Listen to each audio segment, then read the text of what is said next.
আজগো বাড়িতে একটু শয় শহলে বাড়িয়ে পড়ছি যাই আমি গরিপুর সুন্দরবন কুরিয়ারে এনে কিছু বই আইছে। পরে চিন্তা করলাম কালামা মধু একটা চা খাইলে পরে চার অর্ডার দিলাম। রিস্কাওয়ালা নুরু ভাই কইতেছে হারুন ভাই আপনার স্যার বিলটা আমি দেন না। পরে হ্যাঁ বিল দিচ্ছে, বিল দিলে রিস্কাওয়ালা নুরু ভাই রেলওয়ে 1 কিলো যাইতেছি। নুরু ভাই 12 টাকা পাইছে না, গপ্প সপ্প করে যাইতেছি। তেন আর লগে আইছে কুত্তাটা দিয়ে আয়া গেছে আর এই যে ডাকতাছে আয় না। আমি কইছি আর গেলে আর আমি বাজারও যাই গে। পরে ইন্দে যাইতাছি সুন্দরবন কুরিয়ারতে কইতাছে হারুন বই দিয়ে যাওয়ার সময় লই যাই। আমি কইছি দাদা ফতে আছি আইতাছি। পরে সুন্দরবন কুরিয়ারে আয় দেখি দাদা নাই অন্য দিন। পরে বই টুইটে রইলাম সিগনেচার দিয়া।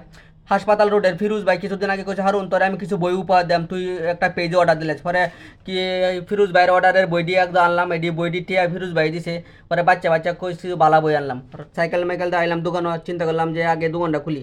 তো ফিরোজ ভাই যে বইটি দিচ্ছে ব্যক্তি নাম করা বই আনছি আইনা চিন্তা করলাম এক কাম করি বইটি গিয়ে ছাদের উপরে গিয়ে খুললাম সুন্দর করে। আমার যারা ফাটক আছে গরিপুরবাসীও দেখলো, যারা পড়ানোর ইচ্ছা আছে এনতে ফাটাকাতে আয়া করবো। পরে মুরা টুরা বই টুলিয়া আইলাম ছাদের উপরে আয়া চিন্তা করলাম বইটি একটা বস্তার উপরে সুন্দর করে সাজায় তুই নাইলে দুলাবালি পড়বো।